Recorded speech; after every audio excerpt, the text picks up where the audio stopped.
Hello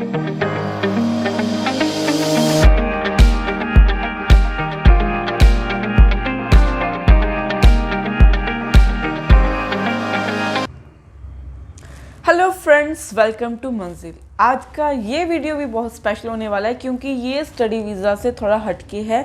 ये उन category के लिए है जो विजिटर वीज़ा लेकर कनाडा जाते हैं और वहाँ पे अपना विजिटर वीज़ा को वर्क परमिट में कन्वर्ट करवाना चाहते हैं। तो ये सारा प्रोसीजर मैं आपको इस वीडियो में समझाऊंगी। तो अगर आप विजिटर वीज़ा के लिए प्लान कर रहे हो तो ये वीडियो ज़रूर देखना। तो सबसे पहले तो क्वेश्चन ये राइज होते हैं कि जो विजिटर वीज़ा है, जिस कैटेगरी में लोग वहाँ जाते हैं कनाडा में, उसमें वर्क परमिट कैसे अप्लाई किया जाए, क्या उसकी प्रोसेसिंग होती है, क्या फ़ीस होती है और कितने टाइम में ये हो जाती है और किस कैटेगरी में आते हैं। तो ये सारे क्वेश्चंस होते हैं जो लेमैन होते हैं उनको शायद नहीं मालूम हो, पर जो स्मार्ट पीपल होते हैं उनको थोड़ा बहुत आइडिया होता है। बट फिर भी वो जो इन्फ्लुएंस में आ जाते हैं एजेंट्स के, जो बहुत बड़ी मात्रा में जो विजिटर वीज़ा को डील करते हैं और डील खुद की प्रॉफिट में करते हैं। और वो मैं ये बातें क्यों कर रही हूँ आपको आगे समझ आ जाएगा। तो सबसे पहले तो मैं ये बताऊँगी कि विजिटर वीज़ा कितने टाइम का होता है और आप कितने टाइम के लिए वो अप्लाई कर सकते हैं और कितने टाइम के लिए वहाँ रह सकते हैं। तो सबसे पहले तो 6 महीने का विजिटर वीज़ा कंसिडर होता है। चाहे आपका वीज़ा जितनी आपके पासपोर्ट की वैलिडिटी है उतने टाइम का लगा हो, चाहे आपके 2 साल का लगा हो, चाहे कितने टाइम का भी लगा हो, बट विजिटर वीज़ा होता 6 महीने का ही है। और 6 महीने बाद आपको वापस आना पड़ता है अनटिल अनलेस अगर आपने अपने विजिटर वीज़ा को वर्क परमिट में कन्वर्ट नहीं किया हो। तो सबसे पहला पॉइंट तो यही था। उसके बाद ये आता है कि इसको कन्वर्ट कैसे करवाया जाए।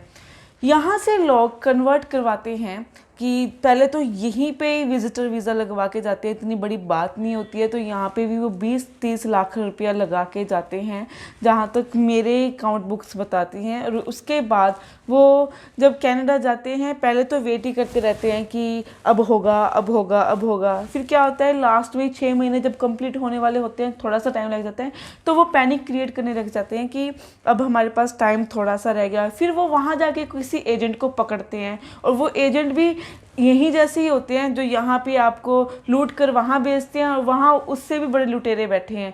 तो वो छोटी सी चीज़ को अगर मैं आपको इसका अमाउंट बताऊँगी तो शायद आप शॉक हो जाओ, बट इस चीज़ का वो 30 से 40 लाख रुपया मैंने कन्वर्ट किया है इंडियन करेंसी में, आपको चार्ज करते हैं वहाँ पे आपका वर्क परमिट को में कन्वर्ट करने के लिए आपका विजिटर वीज़ा। और वो भी वो किस कैटेगरी में करते हैं वो भी किसी को कोई आइडिया नहीं होता। अब इसमें सबसे बड़ा क्वेश्चन मार्क ये है कि कैटेगरी तो शायद यहाँ के लोगों को पता भी नहीं होगी कि कैटेगरी भी होती है वर्क परमिट की, और वो कौन सी कैटेगरी होती है और किस कैटेगरी में आपको पीआर मिलेगा या नहीं मिलेगा, ये सब किसी को भी नहीं मालूम है। तो सबसे पहले तो वो क्या करते हैं कि आपको लगवा देते हैं, 30 से 40 लाख रुपया आपसे ले लेते हैं और उसके बाद एक्सपेंड करवा देते हैं। और जिस कैटेगरी में आपको देते हैं, थोड़े बहुत ही होंगे अच्छे, पर जिस कैटेगरी में आपको देते हैं फिर आपको पीआर सेटलमेंट नहीं मिलता है। फिर उसमें आपके पास 2 ऑप्शंस रहती हैं, या तो आप डिपोर्ट कर जाएं या फिर आप पहले मैं आपको आगे ही समझाऊंगी, अभी नहीं समझाने वाली। तो ये चीज़ होती है, इस बात को आप ध्यान रखें। और जब आप विजिटर वीज़ा के लिए अप्लाई करते हैं तो मेक श्योर कि खुद ही वहाँ जाकर वेट ना करें, पहले वर्क परमिट के लिए अप्लाई करें, लास्ट के लिए वेट ना करें। ये मैं क्लियर कर देती हूँ। और उसके बाद क्या होता है, इसमें LMIA जो अप्लाई होता है जब आपकी वर्क परमिट के लिए आप अप्लाई करते हो, तो LMIA जिसे हम LMEA भी कह देते हैं, तो उसके लिए आपको अप्लाई करना पड़ता है। तो इसकी जो कैटेगरी मैं आपको डिस्कस कर देती हूँ कि कैटेगरी इसमें not code A, B, C, D और 0 होता है। ये 5 कैटेगरी होती है और इसमें A, B और 0 जो ये 3 कैटेगरी है, इस कैटेगरी में आपको आगे पीआर मिलती है। और जिस एजेंट के पास वहाँ जाके आप करवाते हो वो कई बार क्या करते हैं, आपको C और D कैटेगरी में वर्क परमिट दिला देते हैं। आपको वर्क परमिट तो मिल जाता है बट उसमें पीआर सेटलमेंट का कोई ऑप्शन नहीं होता। पीआर सेटलमेंट के जो हाई चांसेस है वो A, B और 0 कैटेगरी में होते हैं। ये बात आपको ध्यान रखने वाली है। और उसके बाद जब आपकी पॉसिबिलिटीज़ होती है कि आपकी वर्क परमिट के लिए होती है, तो जिनके पास सी और डी में कैटेगरी में करवा देते हैं। और सी डी कैटेगरी क्या है मैं आपको ये बता देती हूँ। लेबर कैटेगरी है, क्लीनर कैटेगरी है, जिसमें आप लेबरिंग करते हो, क्लीनिंग करते हो। तो यहाँ से 20 लाख रुपया खर्च करके वहाँ पे क्लीनर की वर्क परमिट लेते हो आप, जिसमें भी पीआर की सेटलमेंट नहीं है। तो टोटल अगर यहाँ का 20 और वहाँ 30 लाख 40 लाख में कन्वर्ट करूँ तो 60-70 लाख रुपया आप क्लीनर की जॉब के लिए जाते हो और कुछ भी नहीं है। तो उसके बाद भी अगर आपने जहाँ रहना है, जिसने रहना है वो तो रहता ही है। तो उसने अपना क्या करता है कि LMIA दोबारा अप्लाई करता है स्किल्ड कैटेगरी में, स्किल्ड वर्कर की कैटेगरी में। मैं हमेशा कहती हूँ कि स्किल्ड कैटेगरी बहुत इंपॉर्टेंट है। उसके बाद आपके पीआर चांसेस बनते हैं और वो A, B और O कैटेगरी में आता है, C, D में नहीं आता है। C, D में आपको चेंज करना ही करना पड़ता है। और उसके बाद स्किल्ड कैटेगरी हमें चाहिए, और स्किल्ड कैटेगरी में आपको पता ही है IT और जो हमारे जितने भी B.Tech वाले हैं ये सारे ये स्किल्ड कैटेगरी में आते हैं, जिन्होंने स्टडी करी है। जिन्होंने नहीं करी है उनके लिए भी लॉट मैनी ऑप्शंस है स्किल्ड कैटेगरी में। प्लीज़ अपने एजेंट के साथ कंसल्ट करें या मंजिल के साथ ही कंसल्ट करें कि वो कैटेगरी आपको समझाएं कि आपने जो स्टडी की है क्या उस स्टडी में कोई स्किल्ड कैटेगरी है। तो ये आपकी रिस्पॉन्सिबिलिटी है, अपने पैसे और टाइम वेस्ट ना करें। और इसके अलावा अब मैं बताऊंगी ये प्रोसेस क्या होता है, LMIA का प्रोसेस क्या होता है, जो बड़ा सा नाम लग रहा है। तो इसकी फुल फॉर्म है लेबर मार्केट इम्पैक्ट असेसमेंट।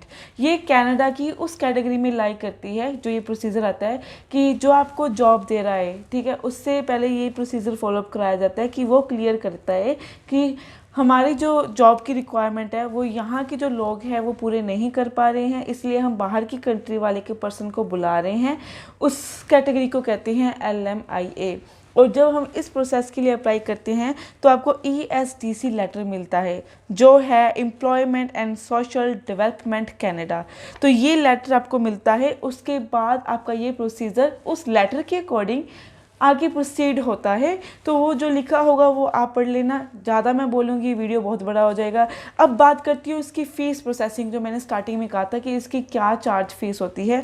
तो बेसिकली इसकी जो फ़ीस होती है वो $1000 की होती है। एडिशनली जो इसका वर्क परमिट के चार्जेस होते हैं वो $155 का होता है। और जो प्रिविलेज लेटर मिलता है इसमें वो होती है इनकी कैटेगरी, उसका होता है $100। तो मैं अगर सबको टोटल करूं तो $12,500 इसका टोटल खर्चा है।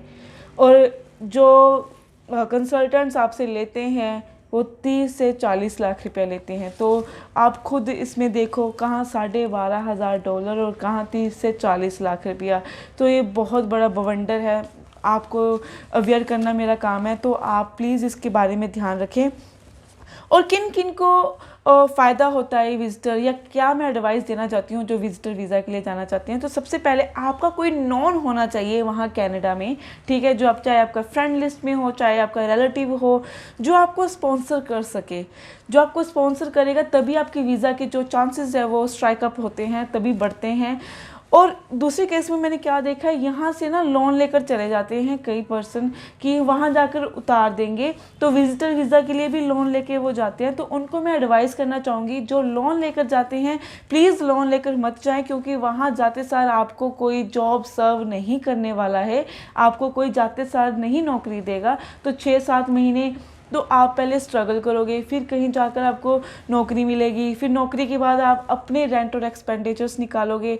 तो क्या होता है ना, हेल ज़िंदगी हो जाती है, जिसे मैं कहती हूँ नरक ज़िंदगी हो जाती है कि आप अपने वहाँ पे पैसे पूरे करोगे, यहाँ का लोन उतारोगे। सो उनके लिए बहुत बड़ी एडवाइस है जो यहाँ पे लोन लेकर जाते हैं, उनको मैं बिल्कुल प्रेफर नहीं करूँगी कि वो यहाँ से लोन लेकर जाएं। और जिनके पास अपने फैमिली मेम्बर्स या फ्रेंड मेम्बर हैं तो प्लीज़ उनको कहें कि वो आपको स्कॉलरशिप दें, स्कॉलरशिप प्रोवाइड करें, इसमें स्पॉन्सरशिप प्रोवाइड करें, जिससे आपकी वीज़ा कैटेगरी जो चांसेस है वो बढ़ जाए। तो ये तो था सारा हमारा विजिटर वीज़ा को वर्क वीज़ा जो हमें वर्क परमिट में कैसे कन्वर्ट करें और उसका क्या प्रोसीजर है उसके बारे में। होप ये वीडियो आपको पसंद आई होगी और बहुत इन्फॉर्मेटिव होगी। और अगर आपको ज़्यादा नॉलेज चाहिए तो आप हमें कॉन्टैक्ट भी कर सकते हैं। Thank you.